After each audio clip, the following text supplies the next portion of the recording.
Hey guys, so this is kind of an odd nightcast. I realize normally they're audio, but I had to do a video one. Um, so I don't know if you saw my message on Patreon last night, but I did an entire nightcast, about 23 minutes. It was like 23:14 or so, with some good stuff I'll be going over again now. Um, but my Audacity, the program I use for audio, if you don't know, um, decided it was going to have a little conniption fit, and okay, so I have to explain this as kind of an ongoing problem, but I've been dealing with it. For some reason, I've used the program since I was in high school, since 2006, okay? Love it. It's a great, easy to use, easy to understand program. But for some reason, on my current laptop, it just doesn't like it. I don't know if there's a problem with the registry files or something like that, but suffice to say, every time I try to record something, about 50% of the time, if I try to save the file or export it, it'll just close the program. But that's been okay up to now, because I've been able to simply go back in and, I can just go back in and recover the files. So it's annoying, but I can make it work.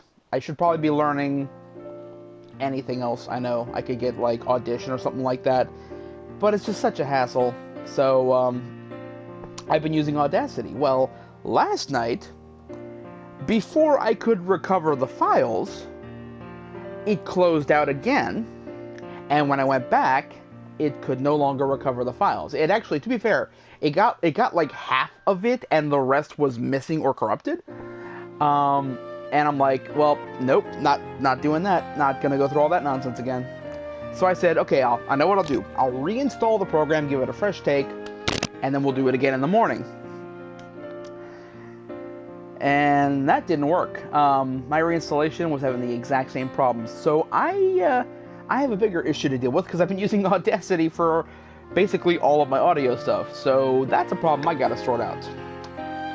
But I'm gonna do one thing here because it's already bugging me. I'm gonna turn the music down.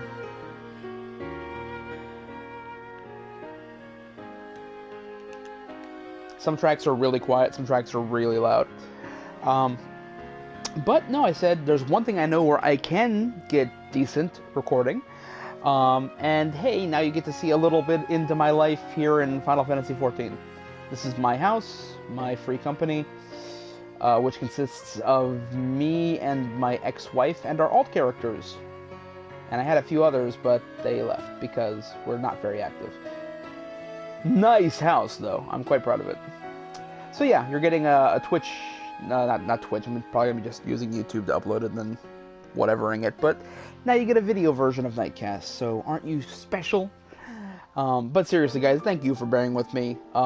This is, it's been a weird 24 hours. Okay, so now that I've wrapped up that nonsense, back to our previously scheduled KnightCast. So first up, I'm coming to a close on the Final Fantasy VII comparison series I've been doing. I don't know if any of you guys have been paying attention to that. I know Mo has, obviously, he's in it. But I don't know if currently our current knights, by the way, at the time of recording, are Matthew Caveat Zealot, Mo Gallagher, and Robin Berg. And guys, again, thank you so much. But I don't know if either of you two gentlemen really pay attention to the series at all, but it's coming to an end. This coming episode, which should be out in about mid-March, is going to be our final episode. And it's going to be a long one, because the last little section, the last chapter from Gallagher and the last couple of chapters from Williams are really long. Plus, I have 8 chapters of the Nibelheim incident to get through, and an epilogue. So yeah, it's going to be probably about almost an hour, I would say. But what a way to go out. I mean, it's been so much fun doing this, and I tell you, every one of these books I've been reading has been fantastic. I highly recommend you guys read them. I'm going to be, once the whole series is done, my last little farewell to it is going to be write-up, long, detailed, loving reviews for every one of them. That way I can have, basically force me to put my thoughts in a more tangible and easier to read form. So I'm looking forward to it. And seriously, Gallagher has been freaking killing it, and Williams too. I've read his book before, so this is rereading his. But reading A New Threat and reading the Nibelheim Incident for the first time, just blowing me away. Seriously, I've had so much fun reading through these. So I'm gonna be sad to see it go, but I mean, there's only so many chapters. On my writing front, there's actually a lot of news that I can't tell you yet, and nothing's completely solid on that front anyways, which has kind of been my life for the past several months. I've got like a lot of things in the works, but I'm still solidly in the works of those things. And really, I shouldn't say I'm just writing. Mo has been stepping up to the plate, seriously. I said before, I think, but this is absolutely true. He's not as much an editor as he is basically my agent and partner. I can't state enough that his contribution is absolutely a 50-50 contribution, if not more so. So seriously, again, I would not be anywhere close to where I am now without his help. So thank you again. But I have been editing. I've been knocking through the chapters. About to release the rewrite of Garden Twilight next week. You'll be getting a teaser of that on Tuesday. Look forward to it.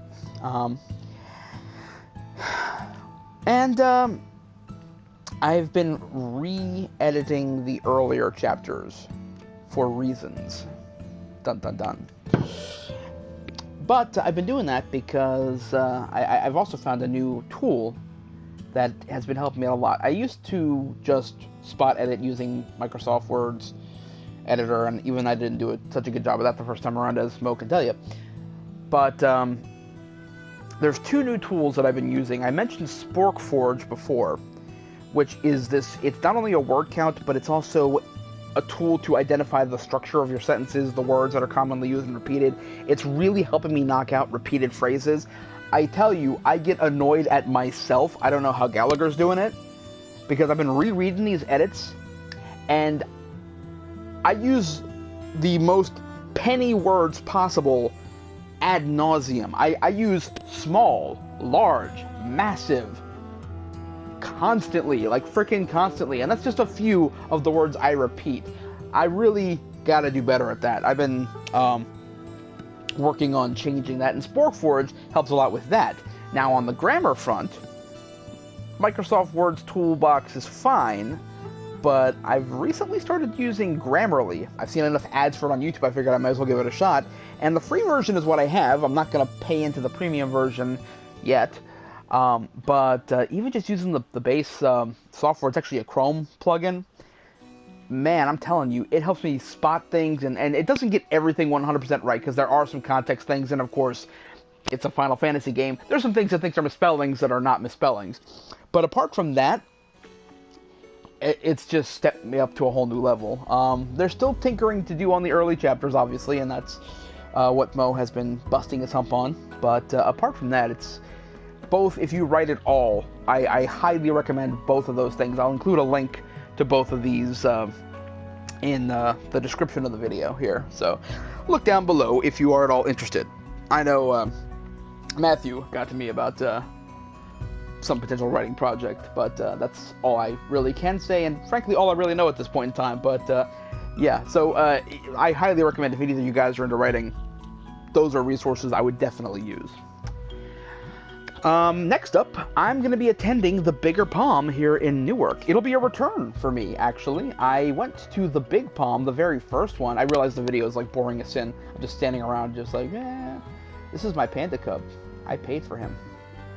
He was $5, and I don't care. I wanted the panda. It's adorable.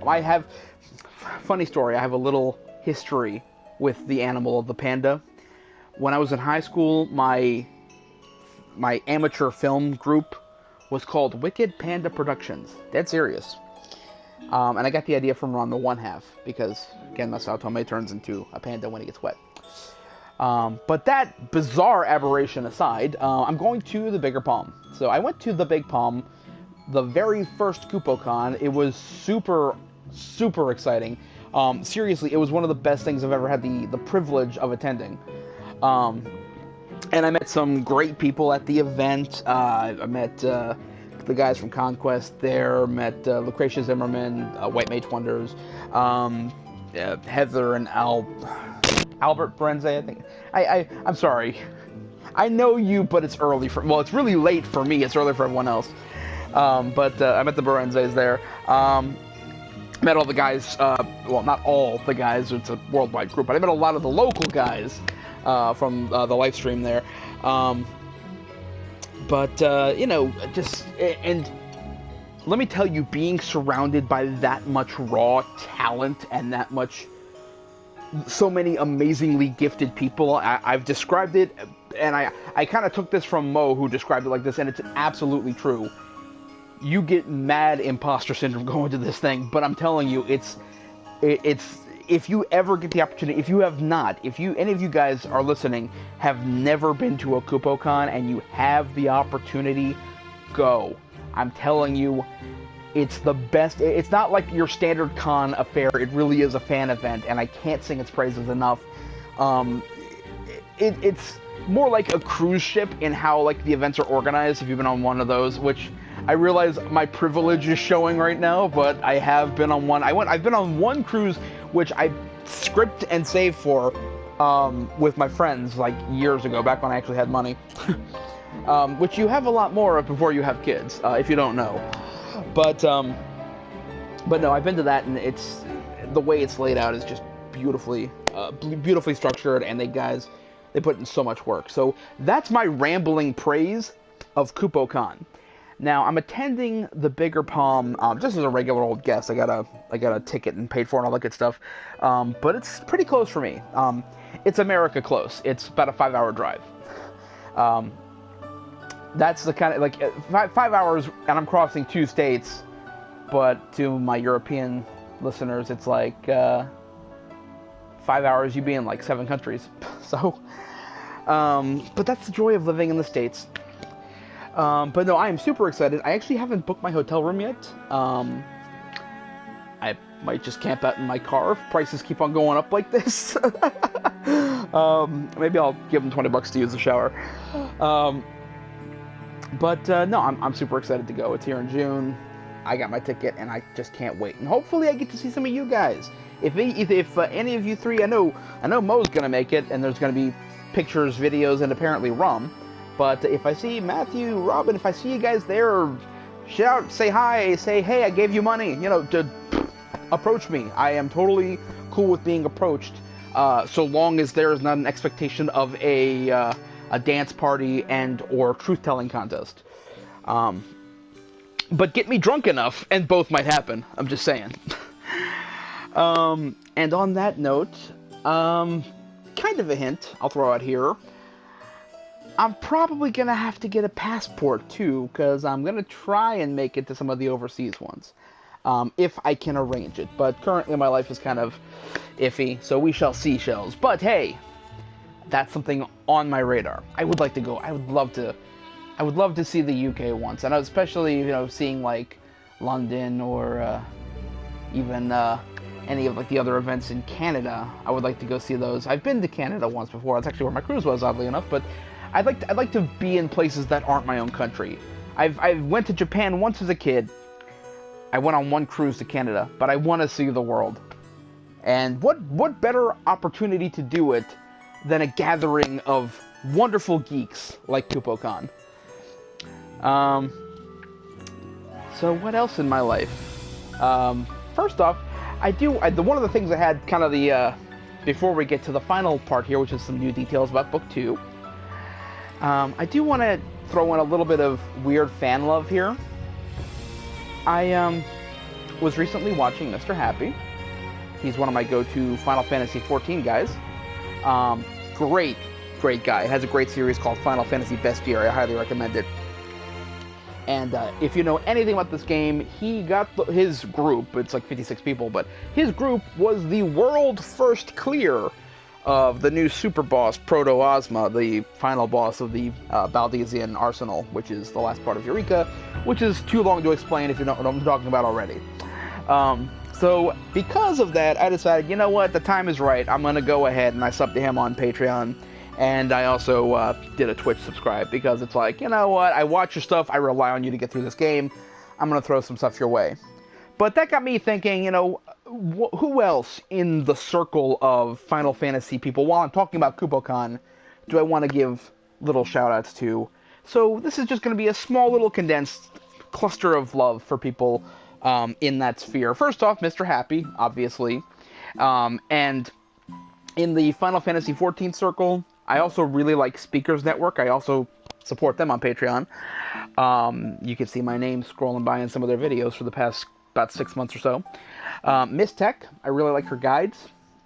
And FS Asher has some amazing lore videos. I don't watch him as much as the other three, but and he sometimes appears on Mr. Happy, but I recommend them if you're at all into Final Fantasy XIV and don't know who they are for some reason. And in the immediate Final Fantasy fan circle, in the arts and the fanfiction community, because KupoCon announced that they're releasing another Record Keeper journal, which, yes, I'm going to write a couple of one-shots for, and hopefully they appear, and if not, no big deal. But, you know, obviously, gotta give some love here. MJ Gallagher, Xander Williams, of course, but other folks that I may not have had the chance to mention yet on this broadcast, just real quick, giving some love out there. First off, a tag team, Licorice All Sorts and Cameo Amalthea writers, did an amazing story. I think I mentioned them last time. They did the Father and Son, which I swear it's the fan fiction that made me love fan fiction again. It made me realize what could be done, because I'm ashamed to admit this, but I kind of didn't take fan fiction too seriously, even though I was massively writing into it. I was writing stuff that was just kind of, you know, for laughs, just for amusement, just for escapism. But Father and Son really showed me how meaningful the medium can be. And it only got better as I read the Genova Project and then Gallagher's works. So yeah, great couple of writers, and I highly recommend their work. Crimson Sun and AJ Haitley, of course you would know from the Nibelheim incident. Fan-freaking-tastic artists who I did not know until I started reading Gallagher's work. Actually, to be fair, I think I knew Crimson Sun from earlier KupoCon events. But other than that, I didn't know AJ Haitley, but both of them provided work. AJ Haitley did the cover art, and Crimson Sun did the internal artwork for the Nibelheim incident. Oh my god, they're amazing. They just absolutely stunning level of talent there. In that same field, Jordan Grimmer. I found some of his artwork on DeviantArt randomly, just getting stuff in for the Fan Art Friday. And he is an amazing author too. And actually, apparently, there's an arrangement with Gallagher, who's used some of his work before. But he can tell you more about that. And I don't want to misquote myself here. The KupoCon guys, obviously. I mean, come on now. KupoCon guys and Nerdstradamus too, while we're in that sphere of organizings. But in particular, Alan, Red FF Wolf. Really good writer too. Really good stuff. I read some of his works even like, wow, 4 or 5 years ago. We had a fanfiction contest and he submitted an entry. He's just a really talented writer too. So give him some love. And lastly, you know, Conquest and White Mage Wonders. Highly recommend both of them as far as the cosplay circuit goes, although there's a lot of really good people in the cosplay circuit, and I would be hard-pressed to name them all. Okay, last, but certainly not least, before we get to the book 2 details, is just a question.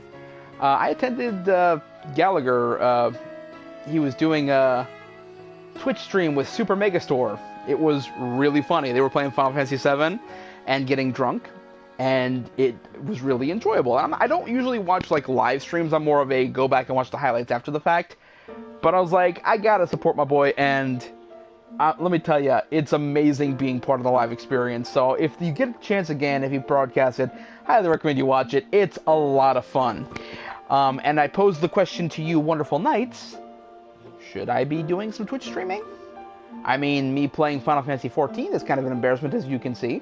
But, you know, maybe I could break up some Final Fantasy X and X-2 HD Remaster, or possibly break out something in the non-FF sphere if you're interested. I've been playing a lot of Apex Legends lately. Just started out, and it's super fun. But let me know if you think that's something that you might be interested in. Maybe if I can get somebody else in, and it's not just me screaming at a screen, which could be fun in its own right. So lastly, the new Book 2 details. I haven't written any more chapters. I've been busy with the editing. But I have been finalizing a few new key points that I want to stress here. For starters, I'm working out the rank structure of Squall becoming commander. You see, that's one part in the game that is kind of hard for me because commander's an actual military rank. So I had to kind of work around it because I didn't want to like randomly change it because commander's a fine title. So I had to sort of twist it around so that C doesn't use commander because it's a naval title, not an army one. So the idea is actually going to come to Zoo when they start flying around. I actually have a little like 3-sentence chunk of a scene that I've kind of put a checklist mark down for, where of all things Zoo is going to make a quip, like a dumb off-the-cuff joke about how, well, you know, since the Garden started moving, we're really more of a navy than an army, and that's going to give her the idea to give him the title of commander. It's stupid, it's pointless, but I thought you would get a kick out of that. The little, like, where the mind goes when you've been planning something out for a long time and doing a lot of editing. There's also the question of the Shumi tribe. Now, I've actually had to revisit the Shumi tribe in more detail in the ballroom scene. I just released that chapter, by the way. If you're interested, check it out. Because what Norg is basically the antithesis of what the Shumi ideal is. The Shumi are quiet, reserved, peaceful. They don't want to interfere with the outside. And Norg is like the exact opposite force. He is the yang to their yin. And to that end, because the thing is, you know, as we know, the Shumi evolve from the standard form to become either an elder and then eventually perhaps a Moomba. But the actual lore states that they evolve closest to whatever is their true personality. So what I want to do is actually kind of change Norg's appearance a little bit so that he looks like an elder, but he has some physical malformations that kind of display what's truly in his heart. Like, he has to use the pod because he has to breathe because his lungs don't work properly and his face doesn't quite function. Kind of very Darth Vader-esque, but not quite as extreme. His skin will be a bit, cracked and rigid, and it won't be like the soft rubbery texture. It'll look like more like scales. I don't want to go too nuts because I don't want to change the original vision. He's still going to be a big yellow guy. But I want there to be a few things that we could have seen if they weren't limited with how many models they wanted to make for the game and how cohesive they wanted to make the thing look. But I kind of want to stress the point that Norg is not a standard Shumi. He is not in with the crowd over here. You know, he is definitely different. Which also got me thinking, because I was thinking about the Shumi tribe and I had to revisit them, it's also getting me to think about Nita's situation. Now, you see, to give Nita kind of a unique backstory and have a unique hook into the plot, because I don't want to just randomly switch to his scenes. I could in Book 2, perhaps, but he's... the joke with Nita is he's kind of a you forget he's there kind of character. So I gave him the backstory of he's a student who came from Timber. This is also revealed in the Ball chapter if you read it. He came in from Timber. Nobody knows, Squall, I should say, Squall doesn't know how he got permission to do that. But he got permission to attend school in the Garden, presumably through a lot of red tape and paperwork. His parents can't visit him except for one at a time. His mom's got a bad back. We're going to slowly learn more about Nita and learn that he's got a really tragic, backstory. But how exactly it's going to play into his character, well, I'm still not entirely certain. I want us to feel bad for not noticing Nita. That's how I feel about the guy. I feel like he's a great potential for a character that we've basically wasted. So, anyways, I'm going to see how this turned out. Hopefully it looked okay. I realize this has been kind of boring to watch, but this is currently the only way I can get the information to you, so I hope it sounds okay. Just a few new tidbits. I know it's not a whole lot, but right now my focus is getting the first book out and getting it in decent condition, but I hope you like those new little morsels that I've had to throw in your way. And of course, anything else I get, any questions you have, let me know. I mean, you guys are supporting me, and I want to give back in any way that I can. Please, please bombard me with questions. Alright guys, peace, love, and by the way, this will look a whole lot cooler when they finally launch the Gunbreaker class in 5.0. I will definitely be taking photos. Alright guys, peace out.